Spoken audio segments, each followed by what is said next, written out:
네, 시민 여러분 안녕하십니까. 박대용 전진환의 알권리입니다. 저는 여러분의 알권리 지킴이 박대용입니다. 자, 정보공개 도사, 전공도사님 전진환 소장님 나오셨습니다. 네, 안녕하세요. 여러분의 전공도사 전진환입니다. 네. 오늘도 여러분의 알 권리를 지켜드리겠습니다. 네, 우리 눈높이 요정 네, 시민의 눈높이에 맞게 좋은 질문을 많이 해주시길 바랍니다. 안녕하세요. 여러분의 눈높이 요정 RTV의 전예훈입니다. 네, 오늘은 저희 이태원 참사를 계기로 경찰에 대해서도 여러분들이 관심이 많아졌을 것 같아요. 정보 공개와 경찰의 어떤 관계도 한번 봤으면 좋겠습니다. 왜냐하면 소장님, 사실 경찰에 정보 공개 청구할 생각은 잘 못하잖아요. 어떻습니까? 근데 이제 저희 같은 시민단체 활동가들은요, 가장 먼저 이제 만나는 직업이 이제 경찰이지 않습니까? 왜냐하면 우리가 알다시피 수사 정보 같은 경우가 많잖아요. 네. 그런 거를 정보 공개를 잘 해주나요? 제가 이제 참여연대에 있을 때, 그때 신기하게도 그 바로 앞에 종로경찰서가 있었습니다. 근데 이제 종로경찰서의 분들하고 누구하고 자주 만나냐면 이제 정보과 형사들하고 자주 만납니다. 아, 정보과. 거기도 네. 정보네요. 예, 왜냐하면 참여연대가 어떤 문서, 이제 어떤 입장을 낼 것인지 네. 취재를 하는 거죠. 서로 취재를 하는 겁니다. 그렇죠. 예, 그리고 저희는 이제 주로 정보공개 청구를 많이 하는 건 일선 경찰서라기보다는 예, 서울지방경찰청, 그러니까 서울과 관련된 것들, 아니면 전국과 관련된 거는 이제 경찰청 이렇게 이제 저희가 관리를 많이 하고요. 기자분들도 이제 예를 들면 소위 말하는 캡 경찰팀장은 이제 서울경찰청에 가 있고, 바이스라고 이제 두 번째 높으신 분은 경찰청에 가 있거든요. 네. 신기하죠, 그것도. 예, 그래서 그분들하고 얘기할 때도 그런 정보들을 많이 교환하고 있습니다. 아, 그렇죠. 아무래도 경찰은 주로 가지고 있는 정보들이 이제 뭐 집회나 시위 이번 같이 이제 교통 통제라든지 시민들이 집회 현장이나 혹은 그런 큰 행사장이나 이런 데도 통제도 많이 하지만 수사와 관련된 내용도 많이 있기 때문에 정보 공개 청구를 했을 때 수사와 관련된 정보가 있으면은 그게 공개가 되기 힘들죠. 그런데 여러분들 꼭 기억해야 되실 게, 여러분들이 직접 사건의 당사자인 경우는 사건 기록을 열람하거나 여러분들이 뭐 고소장이나 이런 것들을 열람하고 싶을 때도 경찰에 정보공개 청구를 해서 나와 관련된 정보들을 열람 신청하는 것은 얼마든지 가능합니다. 그래서 경찰이라고 모든 정보가 다 비공개되는 건 아니고요. 좀 폐쇄적이긴 하죠. 일반 행정기관들보다는. 예, 우리 시청자분들이 꼭 아셔야 되는 게, 혹시 이제 그런 일이 다 있으면 안 되지만 고소 고발을 당할 때가 있잖아요. 그렇죠. 만약 사람이 살다 보면 그런 일이 당하게 되는데, 절대 먼저 자신이 어떤 고발을 당했는지 모른 채 출두를 하면 안 됩니다. 예, 그러니까 출석을 하면 안 되고, 자기한테 어떤 혐의로 고발장이 들어왔는지 정보공개 청구를 하게 돼 있습니다. 네. 그러면 경찰은 요즘에 의무적으로 당사자한테 고소고발장을 보내주게 돼 있습니다. 그렇죠. 그래서 충분히 그걸 검토한 다음에 변호사의 조력을 받은 다음에 출석을 해야 본인의 방어권을 보장받을 수 있습니다. 네. 예, 그런 거 꼭 유념해 주시면 좋겠습니다. 만약에 경찰이 고소장이나 고발장을 정보공개 청구해라 했을 때 그걸 보여줄 수 없다거나 이렇게 얘기를 한다면 내가 당사자고 내가 방어권을 지키기 위해서는, 방어권을 위해서는 내가 고소장이나 고발장을 알아야 되겠다 얘기하면 바로 공개를 해줄 겁니다. 그래서 여러분들이 고소고발을 당했다고 해서 되게 두려워하거나 하지 마시고, 일단 정보공개 청구부터 먼저 하시면은 열흘 이내에 고소장이나 고발장이 내 컴퓨터로 들어오게 됩니다. 네, 그걸 반드시 기억하시기 바랍니다. 자, 우선 이제 이태원 참사를 계기로 우리가 경찰에 대한 얘기를 이제 하는 데 있어서 우리가 이번에 경찰 공무원법이라는 것도 자주 보게 됐어요. 왜냐하면 경찰이 해야 될 일들이 어떤 건지를 이제 적어놓은 거잖아요. 네. 이 경찰 공무원은요, 24조에 보면 특이한 조항이 있습니다. 예, 거짓 보고 등의 금지, 이런 이제 조항이 있는데, 아하. 경찰 공무원은 직무에 관하여 거짓으로 보고나 통보를 하여서는 아니 된다. 아주 중요한 조항이죠. 이게 다른 공무원들한테도 이런 게 있나요? 이게 이제 이렇게 직접적으로 명시한 경우는 거의 없어요, 사실은. 그죠. 근데 이거는 직접적으로 이제 명시를 하고 있습니다. 왜냐하면 다른 이제 공무원들은 대부분 이제 문서로 시행을 합니다. 공문으로. 허위 공문서 작성 이렇게 네. 되겠죠. 근데 경찰은 공문으로 시행을 하는 것보다 무전으로 하거나 이런 게 더 이제 실시간으로 하기 때문에 네. 거짓 보고가 더 치명적일 수밖에 없고. 예를 들면 네. 이태원에서 사람들이 지금 압사 위험이 있다고 112 신고가 들어오거나 했을 때 네. 그거를 빨리 보고를 해야 되잖아요. 네, 그렇습니다. 그때 압사 위험이나 이런 것들을 빼고 보고를 했을 경우에 네.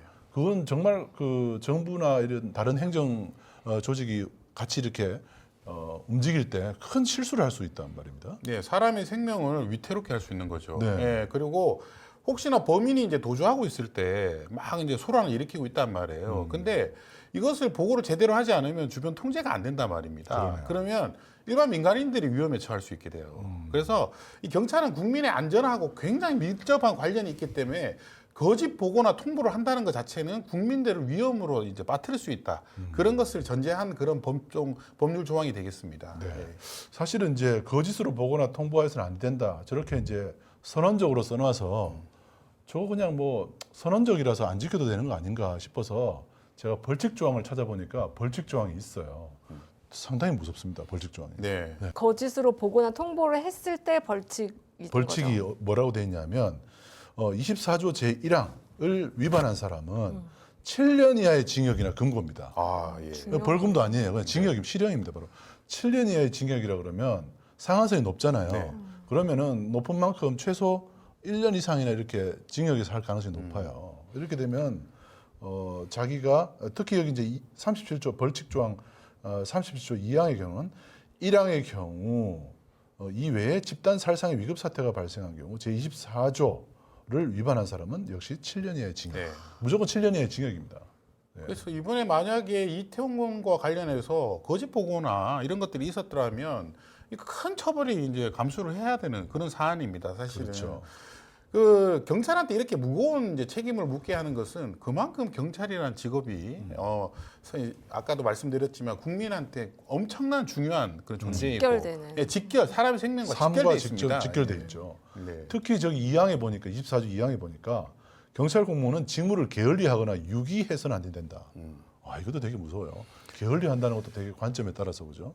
이번에 용산서장이 뒷짐지고 설렁설렁 걸어다녔다고 해서 그거 가지고 또 언론에서도 엄청 또 매도를 했지 않습니까? 네. 시청자분들께서 꼭 아셔야 되는 게 경찰의 가장 큰 권한이라고 하거나 또 가장 경찰이 위험한 경우가 어떤 거냐 하면 인지유해입니다. 인지유해. 이 인지유해가 무슨 말이냐.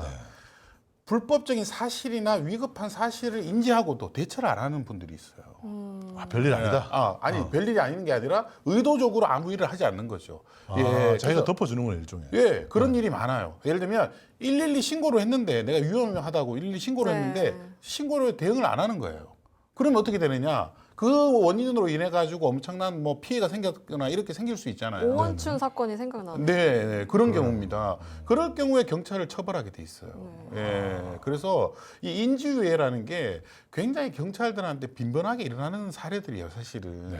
오늘 그 알 권리를 보시는 분들은 경찰 공무원법 24조를 꼭 그 메모해 놓으시는 게 좋을 것 같아요. 네. 왜냐하면 자기도 그 당할 수가 있잖아요. 여러분들이 이태원 참사를 보시면서 마음 아파하고 슬퍼하는 이유 중에 하나가 저게 남의 일 같지 않기 때문이에요. 맞습니다. 자기도 걷다가 어떤 황당한 일을 겪어서 112나 119에 신고를 할 수가 있는데 112에 신고를 했는데도 6시 34분에 신고를 했는데도 뭐 아무도 안 온다거나 이렇게 되면은 그게 바로 24조 위반입니다. 특히 이 2항의 위반인 거죠. 그리고 시청자분들이 꼭 아셔야 되는 것은 이제 본인이 아마 112 신고 꼭 해보신 분들 꽤 있을 텐데 네. 112 신고를 하면 서울지방경찰청에 다 기록으로 남아 있습니다. 그렇죠. 네, 그래서 그것도 정보공개 청구를 할 수가 있습니다. 112 신고도 네. 정보공개 청구를 할 수 있군요. 네, 다 할 수 있습니다.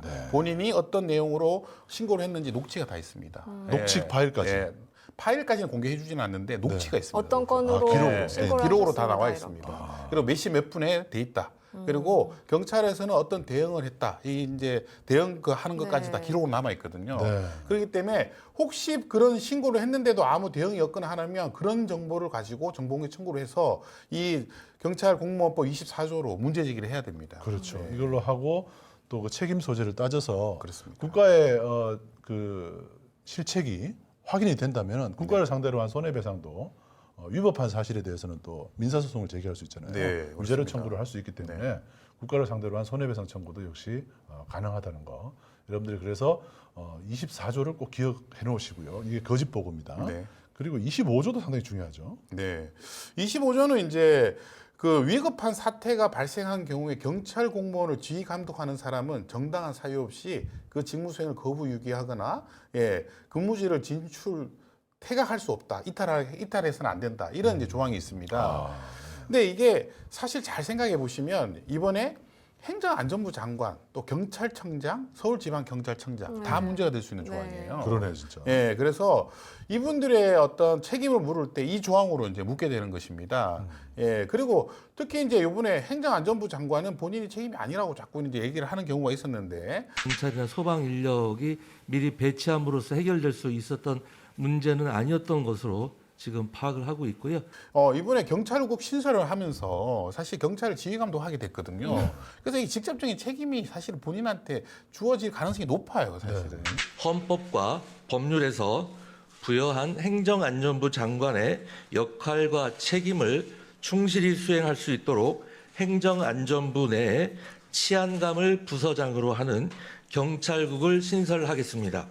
행정안전부의 소속청인 경찰청과 소방청에 대한 소속청장 지휘규칙 제정입니다. 이 조항이 어떻게 앞으로 적용될지 한번 지켜봐야 될 것 같습니다. 네. 예. 24조, 25조 둘 다 너무 중요하고요.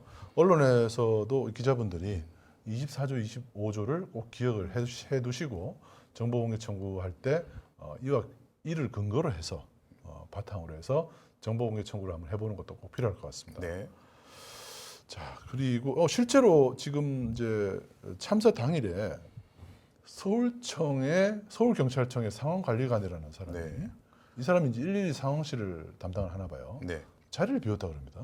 이제 112 상황실 보시면 이제 영화에도 많이 나오는데 이제 경찰관들이 쫙 이렇게 있고 모니터가 쫙. 예, 제일 뒤에 이제 앉아서 이제 그 지휘하는 분들이죠. 네. 예, 그걸 이제 이 112 상황실 이제 상황관리관이 네. 이분이 자리를 비운 겁니다. 경찰청 특별감찰팀은 당일 야간 상황관리관이었던 서울경찰청 류미진 총경을 업무 태만으로 대기 발령하고 원래 예. 계셔야 되나요? 네? 원래 당연히 계셔야 되는 당연히 거예요? 있어야 됩니다. 예, 이게 당연히 있어야 되고 이분 지금 이제 수사 대상에 올라간 거죠. 그렇죠. 예, 아까 말씀드린 25조 예, 여기에 지금 굉장히 딱 걸릴 수 있는 그런 사안입니다. 예. 이태원에서 지금 6시부터 지금 압사당할 위험성이 있다. 계속 신고가 들어왔단 말이에요. 근데 이분이 자리를 비워가지고 지휘 감독을 안 했단 말입니다. 지금 여기서부터 지금 이태원 참사가 나게 되는 그 큰 계기가 되는 그런 이제 일이 된 것입니다. 이건. 그러네요. 가만히 보면은 뭐 장관부터 시장, 구청장 뭐 아무도 다 자리를 지키고 있지 않으셨어요. 그렇습니다. 예, 이번 사태를 보면 정말 자신의 직위에 맞는 자리를 지키고 있다는 게 얼마나 중요하다는 것을 이번에 알게 된 것이죠. 예. 지금 아무도 책임지고 있는 사람이 지금 계속 없어지고 있어요. 지금 계속 지금 본인 책임이 아니라고 계속 얘기할 것 같습니다. 예. 뇌가 작동을 안 해서 예. 손발이 안 움직인 건데 예. 손발을 자르는 거예요 지금. 그 용산서장 역시도 지금 24조 1항에 네. 해당이 되는 그런 사안인 것 같아요. 늑장 보고를 하고 파출소 옥상에서 이태원 참사 현장을 지켜봤다 이런 기사도 있습니다. 너무 남의 일처럼 구경을 하셨네요. 저도 이제 그 사진을 세상에. 봤는데요. 굉장히 좀 충격적이더라고요. 예, 사람이 이렇게 막 보면 막 대혼란에 빠진 상태를 보면 딱 보이잖아요, 사실은. 근데 그걸 남의 일 보듯이 이렇게 보고 있고 식당에서 이제 그 식사하는 사진도 이제 올라왔는데 예, 그 CCTV를 보면 뒷짐을 짓고 걸어가고 있어요. 그러니까요. 본인의 가족이 그런 일이 당했다면 뒷짐 지고 걸어갈 수 있었을까요? 예. 저는 물론 뭐 경찰한테 모든 뭐 사건의 원인을 다 이렇게 뒤집어 씌우는 것 같아가지고 좀 그렇긴 하는데 이 용산 경찰서장의 이 행태는 이거는 책임을 진짜 반드시 물어야 돼요. 예, 이거는 진짜 문제가 심각한 사안입니다, 사실은. 용산서장 얘기를 조금 더 해보면은 이분이 부재중 상태, 용산서장하고 서울청장, 그다음 경찰청장 이 세 분이 다 부재중인 상태인가요? 그 용산서장은 이제 일단 이제 사건 현장으로 가고 있었는데 차가 막힌다는 이유로 이제 그 차 안에 있었단 말이에요. 근데 그 거리가 얼마 안 돼요, 사실은. 뛰어가도 몇 분이면 갈 수 있는 거리인데 차 안에서 그냥 멍하니 있었던 거예요, 계속. 예. 또 서울청장은 이제 퇴근해서 집에 계셨고, 그다음 경찰청장은 지방에 가 계셨고. 그래서 참 신기하게도요. 경찰도 지휘란이 다 지금 비워져 있었고, 용산 구청장도 비워 있었고, 서울시장도 사실은 외국에 있었단 말이에요. 그래서 이렇게 사람이 많이 모이는 자리에 지휘라인, 그러니까 이 안전을 책임져야 될 지휘라인에 있는 사람들이 대부분 다 자리를 비우고 있었어요. 예, 저는 어쩌면 이 참사가 날 수밖에 없는 구조가 딱 만들어진 거 아닌가 그런 생각을 좀 하게 됩니다. 좀. 그러네요. 용산 서장이 차 안에서 50분간 있었다. 이거는 좀 심각한 사안이죠. 네. 사실은 말도 안 되는 얘기입니다. 이제 아까 말씀드렸듯이 이게 이제 인지유예예요. 참 이런 공무원을 저희가 믿고 이런 경찰관들을 믿고 일을 해야 된다는 게 또 이 사회를 살아가야 된다는 게 고통스럽습니다. 예. 그러니까 어떤 보도를 보니까 뭐 일부러 뭐 시민의식이 해이한 현장을 찍어가지고 뭐 SBS랑 용산구청이랑 뭐 다큐를 만들려고 했다라는 얘기도 있더라고요. 예. 헬로윈 이태원의 무질서를 거리에 나온 시민 책임으로 돌리고 구정 치적을 홍보하려 했던 겁니다. 하지만 이 방송 계획은 참사가 일어나며 취소됐습니다. 근데 이제 보통 사회가 이제 어수선해지면요. 이제 예전에 제가 박대웅 이사장하고도 그런 얘기를 했었는데 꼭 국민들의 무질서, 국민들의 뭐 도덕성 이런 문제 가지고 맞아요. 뉴스에 보도가 돼요. 예, 시민의식 이런 거 있잖아요. 뭐 쓰레기 많이 버리고 막 무질서하다는 거. 여러분들 그 시간 그 전파는요 그렇게 쓰면 안 됩니다. 그 시간에 권력을 감시하고 정말 이렇게 해이해진 이 권력 이렇게 경찰 지휘부를 질타해야지. 시민들을 그렇게 자꾸 어떤 이렇게 무질서의 상대로 보면 이게 이제 언론이 망가지게 되는 계기가 되거든요. 그런 다큐를 기획했다는 것 자체가 굉장히 저는 좀 그것도 큰 문제라고 생각합니다. 이게 이제 용산구청에서 의뢰한 네. 아이템이잖아요. 네. 그걸 제가 봤는데 이게 언론사들이 최근에 이제 경쟁이 심화되고 네. 광고 시장이 되게 열악해요. 왜냐하면 기성 언론으로 몰리는 광고가 이런 유튜브라든지 유미디어로 많이 옮겨가고 있거든요. 네. 그러다 보니까 기성 언론들이 수익이 이제 떨어지고 그러다 보니까 지자체나 저런 관공서, 공공기관을 대상으로 한 영업 활동을 대단히 강화하고 있어요. 그래서 그들로부터 이제 받는 여러 가지 이제 홍보성 영상들을 제작해주고 그런 것들 방송해줌으로써 수익을 유지시키려는 그러니까 줄어든 광고분만큼 그런 식으로 유지를 시키려고 그래요.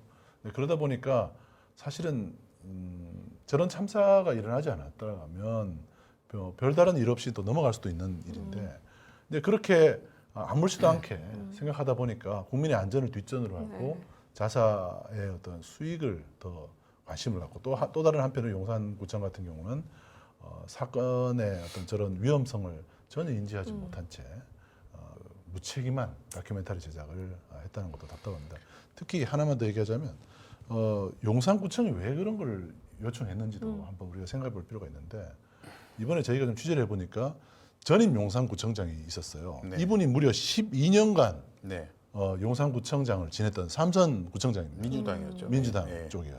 근데 이분한테 물어보니까 이 새로 들어온 용산구청장이 들어온 뒤로는 거기 이제 베테랑 일 잘하는 사람들을 다 뒤로 물러냈다 그래요. 뭐 근데 자기 이제 전임 청장이 봤을 때 이제 일 잘하던 사람이었겠죠. 그러다 보니까 잘 모르는 사람들이 일선에 등장하게 되고 네. 그러다 보니까 사건의 어떤 사안의 본질에 집중하기보다는 홍보에 오히려 더 집중하게 됩니다. 아이고. 이런 일들이 이번 참사를 또 부른 이유 중에 하나가 된 것 같습니다. 그래서 지금 시간이 지나면 지날수록 이 공권력이 당시에 정말 해이질 대로 해이졌다 이런 것들을 느끼고 있어요, 사실은. 그렇죠. 예, 그래서 저는 이제 또 한견에 이제 이렇게 인터넷 언론을 보면 뭐 놀러 가서 죽은 거 가지고 왜 자꾸 그러냐 이런 얘기를 하는데 너무한 얘기죠. 여러분들 놀러 가서도 안전해야죠. 예, 놀러 가서도 죽으면 안 됩니다. 예, 사람이 네. 놀 때도 안전해야 됩니다. 예, 그런 것을 자꾸 어떤 시민들의 어떤 원인이라고 참사의 원인이 시민들이라고 자꾸 이렇게 호도하는 것은 굉장히 위험한 얘기입니다. 술 먹고 놀러 가서 죽을 죄라면은 제일 죽어야 될 사람이 누굴까요, 지금? 이번 기회에 이 공권력을 바로 잡아야지 자꾸 시민들을 바로 잡으려고 하는 그런 얘기들을 해서는 안 된다는 겁니다. 그렇죠. 예. 사실 이제 이 참사가 일어나고 그 다음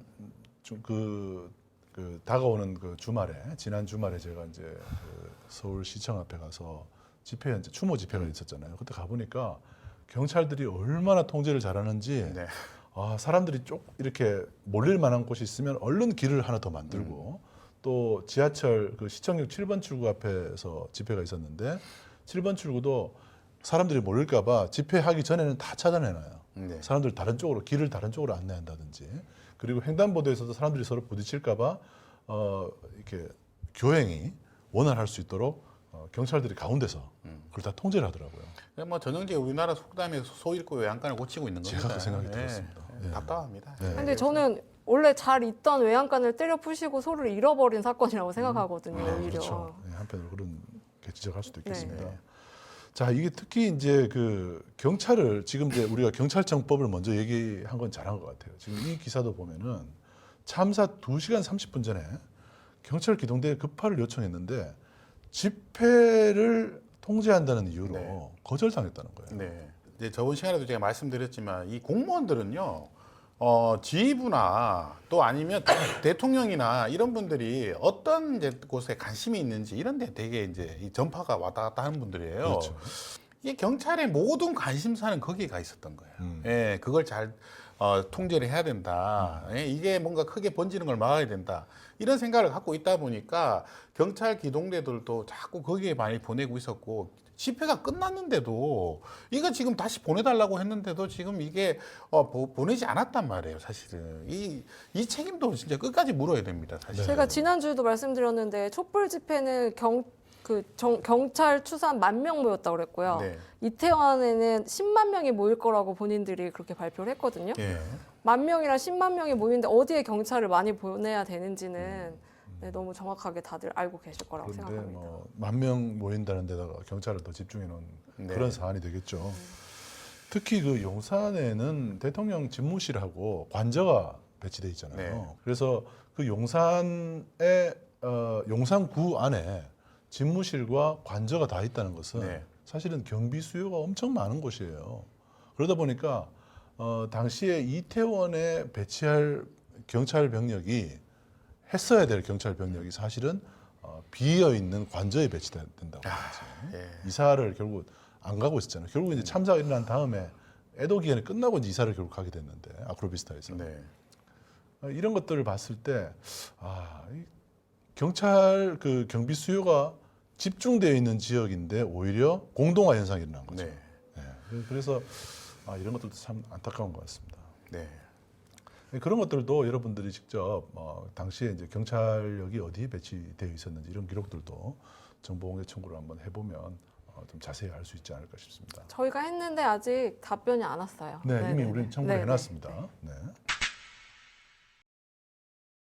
자, 그 우리가 이제 세월호 때 재난 컨트롤 타워에 대한 얘기를 많이 했었잖아요. 네. 그래서 그때 국가안보실장인가 하는 사람이 컨트롤 타워가 뭐 아니다. 네. 대통령 컨트롤 타워가 아니다. 또 이렇게 얘기를 해서 상당히 그 많은 국민들의 공분을 샀던 기억이 납니다. 네, 김장수 실장이었죠. 네. 예. 그런데 이게 세월호 때 같은 이야기를 지금 또 듣고 있어요, 우리가. 네. 네.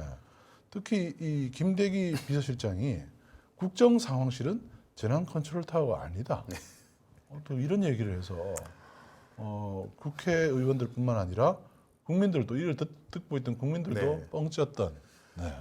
이게 무슨 말이냐 이게. 예, 이제 이분이 대통령실에 대해서 실장을 하고 계시는데 대통령실을 전혀 이해를 못 하고 있는 것 같아요.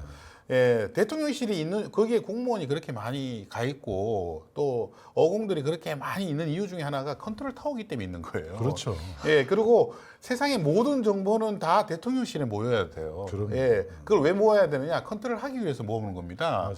근데 지금 대통령 실장이라는 분이 이런 재난 컨트롤 타워가 아니다. 이거 예전에 김장수 씨가 했던 얘기가 똑같은 얘기 아닙니까 지금? 예, 8년 전이나 지금이랑 예. 뭐가 다릅니까? 그 저희가 지난번에 방송했지만 이거 지금 완전 8년 전 세월호랑 판박이처럼 똑같아지고 있어요 지금. 그리고 아마 앞으로도 계속 이런 발언들 할 것 같아요. 그러니까 예. 학습 효과도 아니고 뭡니까 예. 이게 도대체. 근데 그랬잖아요. 뭐 문재인 대통령이 그때 이후에 뭐 시스템을 잘 마련하지 못해서 이런 일이 또 벌어졌다고.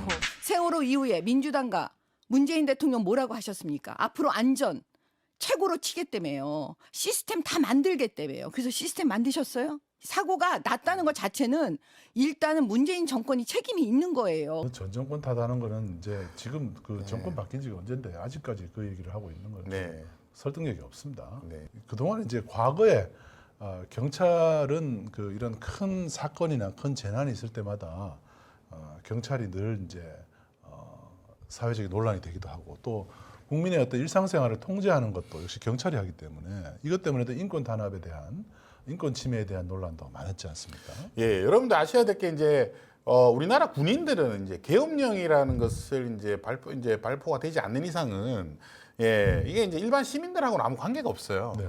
근데 일반 사회에서 가장 시민들의 자유를 이제 침해할 수 있는 인권을 침해할 수 있는 것은 경찰입니다. 예. 그리고 이 경찰 공무원이 가장 많아요. 한 13만 명 정도 되는데 네. 사실 어마어마한 거죠. 그래서 우리의 안전을 지켜주는 그런 이제 보호자 역할도 하지만 우리의 자유와 인권을 침해하는 또 가해자 요소를 또 가질 수도 있거든요. 네. 그래서 경찰은 감시해야 되고 언론이 경찰의 감시를 게을리해서는 안 됩니다. 그래서 이제 그런 사례들이 뭐가 있었는지를 좀 소개해드리려고 이렇게 이번에 이제 이런 시간을 가지게 됐습니다. 자, 당장에 이제 이명박 대통령 이명박 정부 때 오죽했으면 명박 산성이라는 말까지 만들 정도로 시민들이 이 대통령의 이런 어처구니가 없는 정말 이런 상황이 이 명박 산성은 역사에 남을 것 같습니다. 네. 예, 국민을 적으로 보고 있는 거잖아요. 저게 이제 광우병 집회인데요. 네. 이제 주로 이제 집회를 하면 뭐 이제 습관처럼 이제 집회 사유자들이 이제 청와대로 가자 뭐 이런 얘기를 그렇죠. 하거든요. 네. 예. 근데 청와대로 가도 뭐 별 게 없어요, 사실은. 그냥 못 들어가죠. 이제 못 들어가죠. 예. 그건 이제 주에 갔다냐 구호 몇 번 외치고 나오는 네. 건데 여기 보시면 이제 강화문에 한 중간에 이순신 장군 앞에다가 예, 이거 이때는요 차량도 이게 통행을 거의 못했어요. 완전히 그냥 거의 여기가 한 10차선 되는데 그게 그러니까요. 8차선을 막아놨거든요. 그 당시에. 다시 봐도 화가 나요. 예, 그리고 이게 사람들이 통행을 못하게 만들었거든요. 이거는 당시에 정말 저도 이 현장에 있었습니다만 이게 진짜 황당하다 못해가지고 이게 지금 당시에 세계적인 이제 맞아요. 웃음거리가 됐었어요. 그럼요. 분통의 아이콘이죠. 예. 왜 우리가 이제 조선 시대나 뭐 옛날 보면은 산성을 쌓는 이유는 네. 왜구, 네. 그죠? 그다음에 오랑캐 침략을 막기 위해서 국경지대에 산성을 쌓거나, 그죠? 외세 침략을 막기 위해서 쌓는 게 산성인데 이제 오죽했으면은 국민을 적으로 돌리는 저런 모습에 대해서 국민들이 저 별명으로 산성이라 불렀겠습니까? 근데 이제 그 당시에 이제 이렇게 쌓아진 계기가 있었어요. 이제 이명박 전 대통령이 북악산에 올라가서 촛불 집회를 봤다고 그랬거든요. 아침 이슬 부르는 네, 그래서 음악. 자기도 아침 이슬을 불렀다고 했는데 네. 아마 그 발언 때문에 경찰청장이 엄청 혼이 난 것 같아요. 예, 그래서 안 보이게 하라고 한 것 같아요. 그래가지고 대통령은 안 보이게. 예, 그래서 이게 이제 북악산에서 이제 딱 안 보일 수 있는 저까지 이게 이제 명박산성을 쌓은 거죠. 예, 그래가지고 사람들이 집회하는 모습이 거의 좀 안 보이게 됐거든요. 심기관리용이었군요. 예. 근데 이게 신기관리용으로는 너무 심각했던 거죠. 이거 진짜 이렇게 지금 크게 이렇게 산성을 쌓아가지고 이게 대통령의 심기를 보좌할 줄이야. 저희도 상상도 못했습니다. 근데 사실은 오늘 이 당시로는. 사진을 보면 더 화가 나실 것 네. 같은데 이순신 장군 앞에다가 이순신 장군이 이명박 지키는 사람인가요? 예. 이런 말도 안 되는 마치 각도가 외구를 이렇게 이렇게 보는 듯한 그런 이제 너무 국민들을 참 이렇게 무시하는 며칠 것 같습니다. 있었죠. 이게 얼마 동안 상당 기간 있었나요? 지속됐었어요. 상당 기간 예. 있었나요? 그래가지고 이제 제가 요때 이제 바로 이 광화문에 제가 근무를 했었거든요. 예. 그래서 이제 저희도 사무실에 가려면 계속 매일 제가 주민등록증 보여주고 막 이렇게 다녔어야 됩니다. 예. 그래서 제가 출근하기가 너무 괴로웠던 기억이 나요. 국민인 걸 인증해야지 갈 수 있군요. 어머나. 예. 외고가 아니라는 거를. 저희 사무실이 그때 청와대 앞에 있었거든요. 그래서 너무 괴로웠습니다. 이게 사무실에 들어가기가 너무 어려운 거예요. 예. 그래서 저희 사무실 앞에도 이제 경찰이 계속 계속 계셨는데 지켜주는 건 감사한데 이게 너무 올 때마다 이러시는 건 좀 아닌 것 같다고 해서 이제 막 해가지고 이제 겨우 이제 출근하고 그랬던 기억이 나요. 그땐 또 되게 열심히 또 지켰네요. 경찰 분들이. 맞습니다. 그렇죠. 정권 안위를 위해서는 네. 경찰들이 아주 열심히 하는 편입니다. 일도 쉬어가면서 해야죠. 그리고 이 다음에 이제 나오는 거는 경찰들의 이제 보호장구나 이런 전자 충격기 이런 거네요. 이걸 이제 제가 이제 정보공개 청구했던 이제 이유 중에 하나가 이제 저희 이제 활동가가 한 건데. 정보공개 예. 청구에서 받은 자료군요. 예, 이게 이제 정보공개 센터에서 이제 그때 당시에 하도 경찰들이 왔다 갔다 하고 네. 또 경찰들이 너무 무서운 거예요. 예, 그 당시에는 막 실제로 곤봉으로 사람을 때리고 막 그랬거든요. 예, 그래가지고 저 서 있는 걸 사진을 찍어 와가지고 여기에 있는 것들을 다 한번 장비들이 얼마짜리인지 한번 다 한번 청구해 보자. 금액을. 왜 그렇게 했냐? 네. 이게 다 국민의 세금으로 그럼요. 저 사람들이 그렇죠, 그렇죠. 지금 이제 이렇게 무장을 한 거 아닙니까? 예, 그래서 이걸 경찰들이 좀 보라고 저희가 일부러 청구를 한 거예요. 예, 근데 이걸 청구했더니 모 신문사에서는 예, 우리나라 경찰의 무장화해가 진짜 굉장히 위험하다. 뭐 이런 그 기사를 냈고요. 다른 신문사에서는 보수적인 신문사에서는 우리나라가 미국의 경찰에 비해서 얼마나 무장력이 떨어지는지 이렇게 이제 기사를 오히려? 내기도 했어요. 예, 근데 요 팩트 자체는 이제 그때 보도가 다 됐었습니다. 이런 것도 정보공개 청구할 수 있다는 것도 네. 좀 참신한 것 같아요. 예, 굉장히 중요합니다. 네. 그래서 경찰이요. 이렇게 막 예를 들면 체류액 같은 거 쏠 때 있잖아요. 네. 막 뒤에도 제가 나중에 이제 말씀을 드리겠습니다만 그 체류액을 몇 리터를 쐈는지 이런 것도 꼼꼼하게 물어봐야 돼요. 예, 그다음에 사용량. 예, 공포탄을 쐈으면 공포탄 몇 발 쐈는지. 몇 발 쐈는지. 그다음에 여기 나오는 거 태그 있잖아요. 이 전자충격기 1년에 전자충격기 몇 번이나 쐈고 왜 쐈는지. 이거 다 정보공개 청구 대상입니다. 그 경찰 한 명이 다 갖고 다니는 거예요? 아니 전자 그럴 충격- 수도 있고 안 그럴 수도 있는데요. 예, 근데 당시에 요 산재 요게 이제 이게 이제 당시 정경들이었죠. 이제 네. 정경 의경들을 저희가 찍어가지고 이제 이렇게 청구한 건데 이런 것들을 다 이제 공권력을 사용할 때 그 사용할 때는 이제 본인들이 사용하는 거지만 그 기록은 국민들한테 공개해야 된다는 것입니다. 그러네요. 중요한 얘기입니다. 특히 전자충격기가 상당히 비싸네요. 네. 134만 원? 이걸로 이 비싼 전자충격기로 이제 우리 국민을 향해서 쏜다는 거잖아요. 예, 근데 이 태극 총은 뭐 반드시 쏠 때는 쏴야 됩니다. 네. 예, 흉기를 들고 있거나. 근데 그렇죠. 예, 이게 이제 근데 상당히 위험한 무기예요. 쐈다가 사람이 죽는 경우가 왕왕 있습니다. 어머나. 예, 그래서 심정지가 나가지고 이제 죽는 경우가 있는데 그래서 이걸 쏠 때도 굉장히 까다로운 또 사실은 이렇게 절차가 있습니다. 네. 예, 실탄을 쏠 때는 더 심하죠, 사실은. 실탄은 뭐. 예, 그래서 그런 것도 정보공개 대상이다 그런 말씀을 드리고 싶습니다. 전자충격기는 뭐 있는 사람만 있는다고 하더라도 방패부터 진압복, 헬멧 이런 거는 한 분 한 분 다 입고 계신 것 같아요. 예. 경찰이 그때 이제 방패가 이게 문제가 됐는데요. 네. 당시에도 지금 기억이 생생합니다. 이 방패 밑을 이 네. 정경들이 갈았어요. 날카롭게 이게 이제 날카롭게 갈아가지고 찍을 때 사람을 찍을 때 그걸 쓴 거예요. 그러니까. 무기로 썼군요. 예, 방패는 원래 막을 때 쓰는 거잖아요. 네. 그걸 가지고 이제 시위하는 분들을 계속 이렇게 찍었단 말이에요. 그래서 당시에 여기 머리에 이제 맞아요. 피가 나거나 다리가 찍히거나 이런 분들이 굉장히 많았어요. 방패가 투명인 이유도 예. 있잖아요. 네. 뭐 얼굴 다 보게 하려고 하는 거잖아요. 그래서- 방패 바닥은 이게 뭉퉁하게 돼 있을 텐데. 근데 그걸 아주 날카롭게 갈아가지고, 예, 그래가지고 그걸로 이제 시위하시는 분들을 막 찍고 그래가지고, 예, 당시에는요 이 경찰이 공포의 대상이었습니다. 사실은 너무 무서웠고 저는 이제 제 자신보다 그 당시에 이제 집회를 참가하신 분들이 중고등학생들이 많았어요. 당시에 이제 그 광우병 집회 때, 그래서 이 중고등학생들이 다칠까봐 그때 상시 굉장히 좀 위험했던 그 순간들이 많았거든요. 그래서 이런 정보공개 청구로 저희가 경찰의 공권력을 좀 이렇게 무마시키기 위해서 굉장히 노력을 했던 기억이 납니다. 아무튼 이런 정보도 우리가 정보공개 청구를 통해서 네. 국민의 알 권리를 지킬 수 있다는 것은 네. 또 이런 걸 또 알아내서 또 언론에 보도가 되거나 외부에 이제 공개가 되거나 했을 때 경찰이 더 조심하겠죠. 그렇습니다. 이런 네. 것들을 구입할 때 국민들의 오히려 여론을 자극할 수 있다는 것도 경찰들이 의식을 할 가능성이 있습니다. 네. 그래서 이런 것도 공개하는 것이 좀 필요하다 싶습니다. 자, 조금 전에 이제 2008년 얘기했는데 2009년에는 또 우리 용산 참사. 네, 용산에 왜 이렇게 참사가 많나요?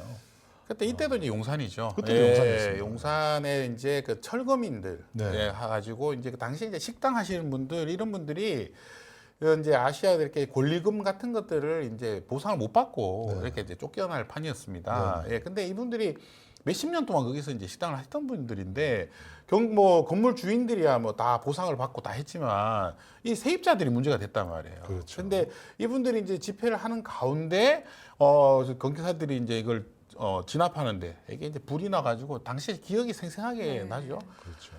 경찰하고 대치하다가 불이 나가지고 6명이 사망하고 24명이 부상을 당한 네. 대참사가 대참사였죠. 예.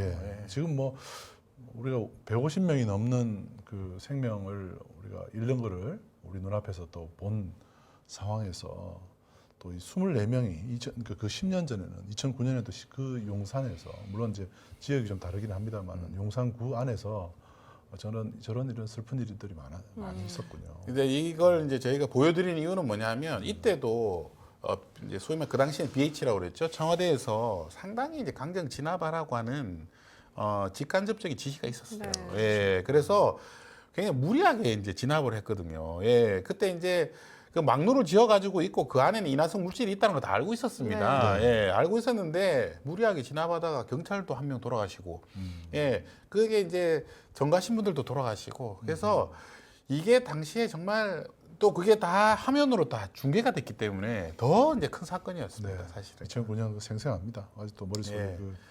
이 관련된 영화 같은 것도 나왔었잖아요. 예. 도개의 문이라는 또 그 독립 영화인데 제가 그걸 보고 정말 너무 참기가 힘들었습니다. 네. 그래서 이제 이 공권력 경찰을 이제 이 권력에서 관리를 제대로 안 하면 이런 비극이 일어나요.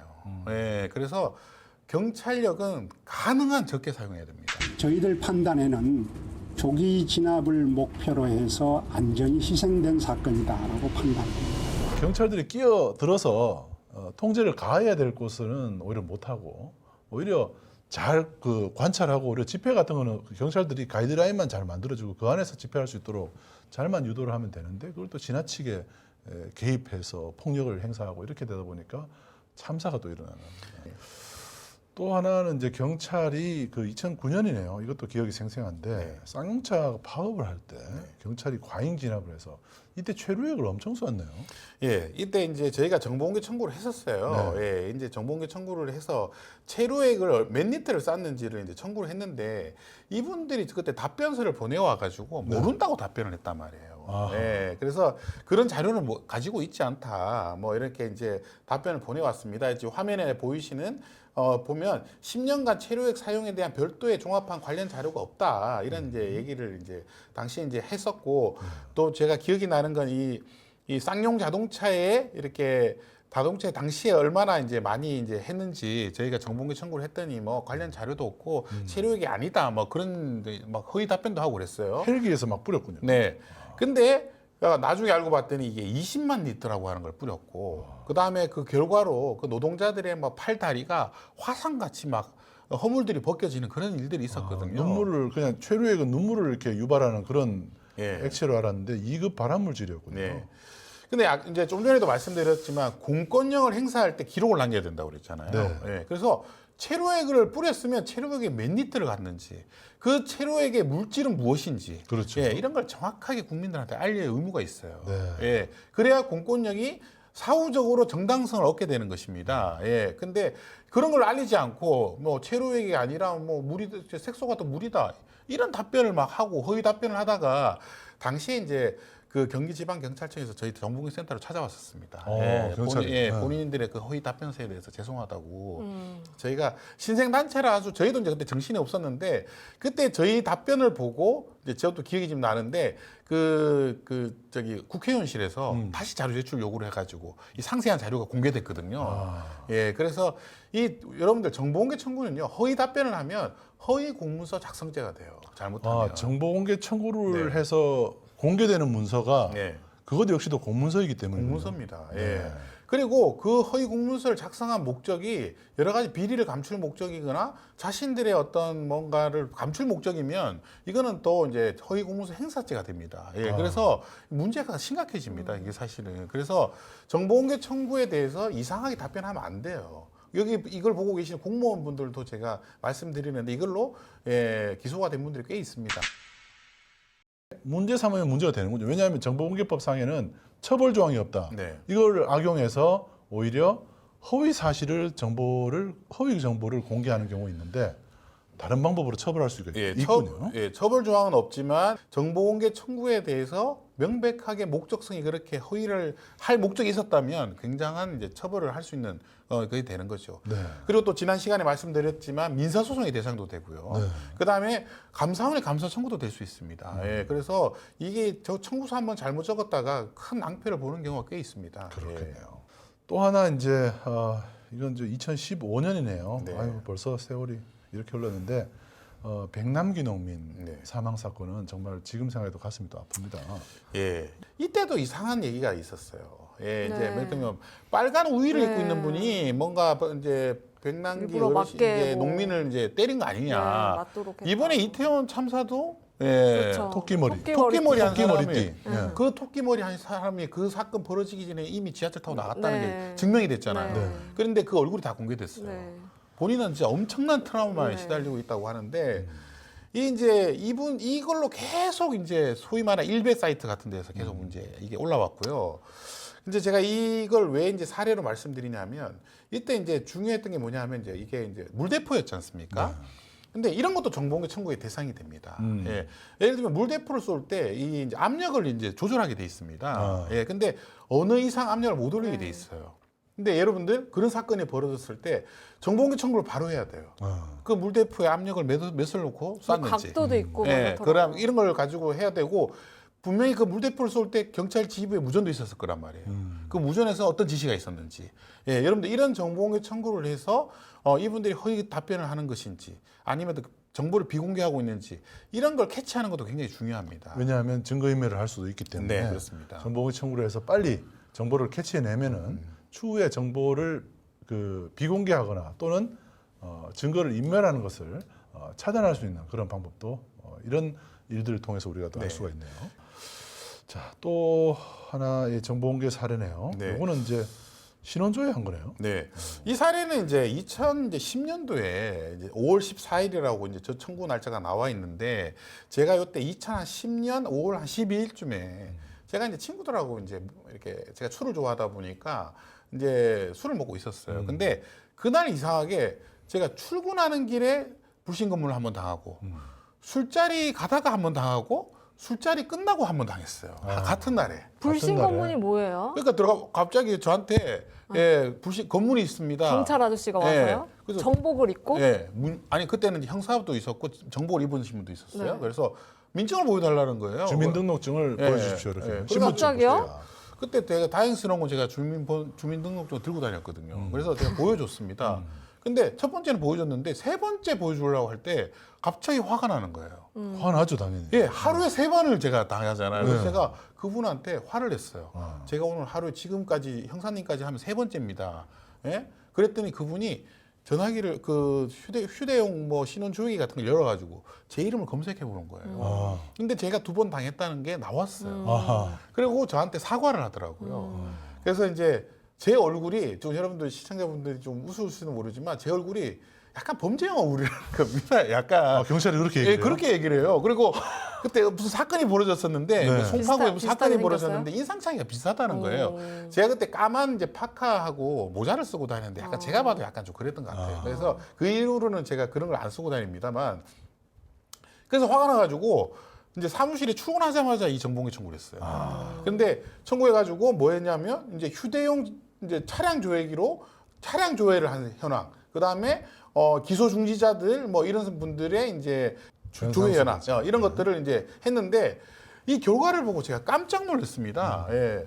보시면 1년 동안 서울지방경찰청에서만 640만 명이 당했어요. 예, 수배자. 여러분들, 예. 수배자는 640만 명, 수배 차량. 수배 차량 4,700. 보시면 4,700만 대예요. 우리 전 국민의 숫자가 버금가네요. 예. 그러니까 제가 이거 보고 숫자가 안 믿겨가지고 당시 다시 한번 전화해서 물어봤어요. 그때 이 수배 차량은 그냥 아무나 찍어본다는 거예요. 그래가지고 제가 아는 정보과 형사한테 물어봤습니다. 이게 왜 이렇게 많이 찍고 다니냐 물어봤더니 이 당시에 이 수배자들을 이렇게 잡으면 승진 점수가 굉장히 높아진다는 겁니다. 당시에 그 승진 기준을 그렇게 만들어 놓은 거예요. 근데 이 여러분들 불신 검문이나 이런 것들은요 인권 침해예요. 여러분들 이거를 그냥 둬서는 안 됩니다. 이거는 체포영장이 없어는 이렇게 할 수가 없고요. 두 번째로 이제 많이 하는 게 주로 이제 미성년자들한테 하는 법인데 뭐 이렇게 조금 약간 좀 껄렁거리는 이렇게 이제 이렇게 청소년들 보면 가끔 막 경찰서로 데리고 가잖아요. 파출소로.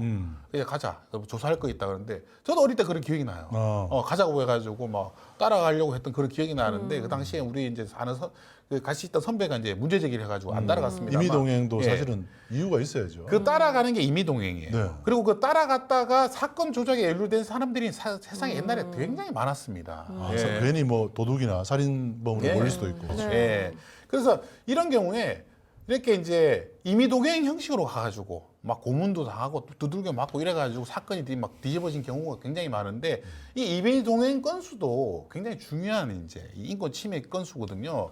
그래서 이제 여러분들 앞으로 정보공개 청구할 때 이 정부에서는 도대체 임의 동행을 몇 번이나 했는지 불신 검문을 몇 번이나 했는지 이런 거 한번 정보공개 청구할 필요가 있다는 선생님 거죠. 되게 무섭거든요. 그러니까 뭐 갑자기 모르는 아저씨가 와서 뭐 신분증 봅시다 같이 좀 따라오세요 하면 제가 또 요즘에 꽃고물을 많이 봐가지고 보면은 뭐 삼촌교육대나 형제복지원도 그렇게 한번 갑시다 해가지고 가가지고 못 태어나오시고 거기서 돌아가신 분들도 많다고 제가 봤는데 네. 그럼 싫어요 하면은 뭐 그거 뭐 더 큰 죄로 뭐 데리고 갈 수 있는 거 아닐까요? 제가 초등학교 때만 해도 제가 그 형제복지원 그 괴담을 들은 적이 있어요. 그러니까요. 저희 부모님이 누가 가자고 하면 절대로 가면 안 된다. 그러니까요. 예, 그리고 옷을 깨끗하게 입고 다니라 항상. 아, 예, 왜냐하면 그때 이제 약간 이렇게 더럽게 다니거나 뭐 이렇게 소위 말하는 그 당시에 이제 불황자. 용어로는 불황자라고 그랬어요. 불황자. 네, 그거를. 이제 불황자들이라고 그런 애들을 했는데. 데리고 갔거든요. 근데 그런 어머니- 애들이 아니었어요. 꽃고물을 네. 보면은 그냥 동네에서 놀고 있는 학생들도 데려가고. 그래서 이게 엄청난 인권 침해가 벌어진 그러니까요. 거죠, 사실은. 그래서 이런 이제 불행한 역사가 있기 때문에 우리가 이제 아직 선진국이 됐다고 하지만 아직도 이런 사례가 가끔 있습니다. 야, 이런 그 정보공개 활동이 사실은 우리 또 인권을 또 지킬 수가 있군요. 아, 그런 생각이 좀 나네요. 이제 오늘 방송 중에 생각나는데 이번 정권 들어서 압수수색 몇 번이나 했는지 이런 것도 한번 정보공개 청구를 해볼 필요가 있을 것 법원에 같습니다. 네. 법원에도 할 수도 있거나 네. 아니면 검찰에 해도 되고요. 네, 그렇습니다. 그러니까 뭐 그냥 하나 얻어진 게 없고 계속 싸우고 안 된다고 하고 싫다고 하고 고치자고 하고 해서 만들어낸 것 같아요. 그렇죠. 예, 그래서 형사소송법 같은 거를 좀 여러분들이 많이 좀 보셔가지고 거기에 보면 여러 가지 절차적인 게 나오거든요. 그 절차와 관련된 정보공개 청구를 하는 게 굉장히 중요해요. 예, 그래서 그런 거 가지고도 좀 어떤 이 정권의 인권 의식을 좀 보여줄 수 있는 그런 이제 증거로 될 수 있겠습니다. 네. 자, 그리고 그 여러분들이 이제 그 경찰에다가 정보공개 청구를 했을 때 벌써 심리적으로 잘 안 줄 거다라는 생각을 네. 먼저 하게 되잖아요. 왠지 경찰청에다가 정보 공개 청구를 하면 이 사람 신청한 사람 잘 살았나 보자. 하고서 뭐 제 거를 더 뒤져볼 것 같은 느낌이 들거든요. 아, 신원조회 같은 거. 네, 있으면. 이게 뭔데 이거를 보자고 하지? 하면서 제 거를 뒤져볼 것 같아서 무서워서 잘 못할 네. 것 같습니다. 처음에는 이제 경찰에 정보공개 청구하면 무섭죠. 네. 그러면 또 나중에 나한테 불이익이 오지 않을까. 옛날에 그걸 먼저 생각하죠. 네. 제가 대학교 이제 강사를 한 적이 있는데 저희 반 이제 저희 과 학생들한테 정보공개 청구로 이제 기말고사를 내줬거든요. 네. 근데 그 중에 한 친구가 검찰에 청구를 한 거예요. 근데 이 친구가 주소를 자기 시골집으로 적어놓은 겁니다. 아하. 근데 답변서가 왔어요. 네. 서울지방검찰청이라고. 집으로 그거 시골집. 알고 있는 거네요. 그게 문제가 아니라 네. 아버님이 너무 충격을 받은 거예요. 그렇죠. 딸 이름으로 서울지방경찰청 검찰청에서 네, 그래서 서울에 당장 올라온 거예요. 전화를 이 친구가 또 그날 술을 마셔가지고 전화를 안 받은 거예요. 이게 무슨 일이냐? 네, 이랬겠네요. 그래서 그런 이제 해프닝이 있었는데 시골 분들은요 서울지방검찰청에서 오기만 해도 공포에 그럼요, 떨어요. 무서워요. 그렇죠. 예. 저도 이번에 정보 공개 청구하면서 국회 행정처에서 받았는데도 무섭더라고요. 국회가 나를 왜 국회 현재를- 사무처. 네, 사무처에서도 무슨 무섭더라고요. 막 이렇게 아. 마크 박아가지고 오니까 그게 왜 무섭죠? 뭔가 너도 무서운 잘 일 아닌데. 그러니까 괜히 도둑이 재발저리는 걸까요? 그러니까 우리가 이게 참 관이라는 거예요. 상당히 우리보다 어떤 높은 데라고 자꾸 생각하고. 네. 그러니까 RTV 홍보팀장도 이걸 무서워하는 거예요. 예. 그래서 오히려 국회가 RTV를 무서워해야 되는데 예, 참. 이제 무서워하지 않도록 하겠습니다. 전 잘못이 없거든요. 네. 자, 우리가 오늘 이제 경찰에 대해서 쭉 이제 경찰에 청구할 수 있는 정보들이 어떤 건지 이렇게 쭉 한번 알아봤는데 우리가 경찰에 대해서 두려워하지 말고 경찰에 대해서 우리가 당당하게 이야기할 수 있는 것은 경찰 그 공무원법이라는 게 있잖아요. 네. 경찰 공무원들의 의무를 규정해 놓은 경찰 공무원법을 한번 보거나 또 특히 경찰 복무 규정 같은 걸 한번 읽어봐도 우리가 경찰을 무서워하지 않아야 될 이유들이 분명히 적혀 있습니다. 네. 경찰 복무 규정 제 3조를 보면 경찰 사명이 나옵니다. 아, 이게 감동스럽더라고요. 저는 네. 이걸 처음 찾아봤거든요. 네. 경찰 공무원은 국가와 민족을 위하여 충성과 봉사를 다하며 국민의 생명, 신체 및 재산을 보호하고 공공의 안녕과 질서를 유지함을 그 사명으로 한다. 얼마나 멋있는 말입니까? 멋있는 말입니다. 예, 특히 이제 국민의 생명, 신체, 재산 보호, 네, 공공의 안녕과 질서 이거는 이제 뭐 가장 기본적인 일인 것처럼 이렇게 이제 되어 있습니다. 네. 그래서 이거를 기본적으로 경찰이 이런 것들을 하기 위해서 있어야 되는데 여기 이제 적혀 있다시피 국가와 민족을 위하여 충성 이렇게 돼 있는데 국가에 대해서 충성을 한다고 생각하면은 괜히 대통령 한 사람한테 충성하는 이런 일들이 생길 수도 있어요. 이제 그 변호인이라는 이제 그 영화에도 나옵니다만 국가는 대통령이 아니고요. 네. 국가는 국민입니다. 시민이란 말로 바꾸면 돼요. 네. 예, 그래서 경찰 공무는 시민을 위하여 충성과 봉사를 다하며 예, 국민의 생명, 신체, 재산을 보호한다. 이런 거에서 바꿔야죠. 국가는 곧 시민입니다. 대한민국 주권은 국민에 있고 모든 권력은 국민으로부터 나온다. 국가는 국민입니다. 예, 그래서 이번에 그 이태원 참사를 보면서 지금 경찰의 역할을 못하는 것에서 엄청난 지금 질책이 이어지고 있는데 그만큼 경찰의 권한이 세고 경찰의 책임이 막강하기 때문에 그런 것입니다. 그렇죠. 예. 그렇기 때문에 경찰은 스스로를 더 철저하게 조사하고 이런 일이 다시 반복되지 않도록 해야 됩니다. 네. 이 경찰 복무 규정에서 그걸 잘 보여주고 있습니다. 조금 전에 말씀하셨지만 이제 경찰이 경찰을 수사하는 상황이 되다 보면 이거는 믿을 수가 없기 때문에 외부 기관이 필요하다. 이렇게 되면은 경찰이 수사권이라는 것을 결국은 내놓을 수밖에 없어요. 네. 예. 경찰 스스로가 사실은 수사권을 얻기 위해서 노력을 많이 했잖아요. 그런데 이번에 투명하게 수사하는 것을 보여주지 못한다면 결국 검찰이 것 봐라. 한동훈 장관 그러잖아요. 검수완박이라는 것을 얘기를 하면서 검수원복을 시키자. 네. 그죠? 국민의힘에서도 검찰이 경찰 수사권이 있어야 되는 거 아니냐. 오히려 이제 그렇게 얘기를 하면서 수사권을 가져오겠다. 이렇게 이야기하는 수도 있을 수 있기 때문에 경찰 스스로가 이번 기회에 철저한 자기 자신에 대한 어떤 수사를 더욱 엄정하게 해야 될 거라는 생각이 듭니다. 특히 뭐 오늘 방송에 제가 말씀드렸지만 이 방송을 보는 경찰분들이 계시다면 스스로 가지고 있는 정보들 이번 이태원 참사와 관련된 어떤 정보도 훼손하거나 그런 정보들을 은폐하거나 이래서는 안 된다는 걸 제가 말씀드리고 싶습니다. 그게 일시적으로는 은폐할 수 있지만 나중에 반드시 다 드러나게 돼 있습니다. 그렇죠. 예, 그래서 이번에 경찰의 어떤 신뢰도를 지킬 수 있는 시험대입니다. 예.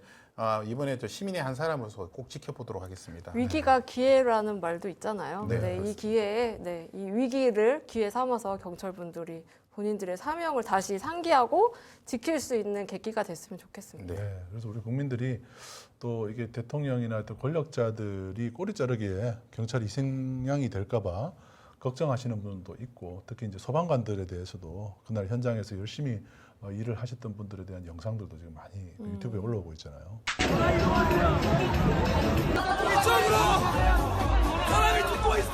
저희 구급대원이 단 한순간도 걷지 않았습니다. 계속 뛰어다녔어요. 그런 걸 봤을 때도 경찰이나 소방 인력들, 소방관들은 우리 국민들의 생명과 안전을 지키시는 분들이라는 것 이번 기회에 철저하게 잘 보여주셨으면 합니다. 그리고 정말 그 권력이 있는 분들, 우리가 이렇게 경찰 공무원법에서 봤지만 그 지휘 감독하는 분들이야말로 그 책임지는 자세로 이런 참사에 대응하는 모습을 보여줄 때 국민이 그 권력에 대한 권위를 인정할 것이다. 저는 그렇게 생각을 합니다. 네. 자, 오늘 어떠셨습니까? 이태원 참사를 계기로 저희가 경찰에 대한 정보를 어떤 것을 청구할 수 있는지를 저희가 그동안 이제 역사들을 통해서 참사 큰 사건들을 통해 좀 알아봤습니다. 여러분들 궁금하신 점이 있거나 또 이런 것들을 한번 또 알아보고 싶다 이런 점이 있으면 저희 시민방송 RTV로 언제든 연락 주시기 바랍니다. 자, 오늘 방송 끝까지 지켜봐 주셔서 감사드립니다. 혹시 뭐 맺은 말 없습니다. 없습니까? 네. 네. 네. 네. 그러면 시민 여러분, 저희들은 다음 주에 다시 또 좋은 정보로 또 만나 뵙도록 하겠습니다. 여러분, 감사합니다.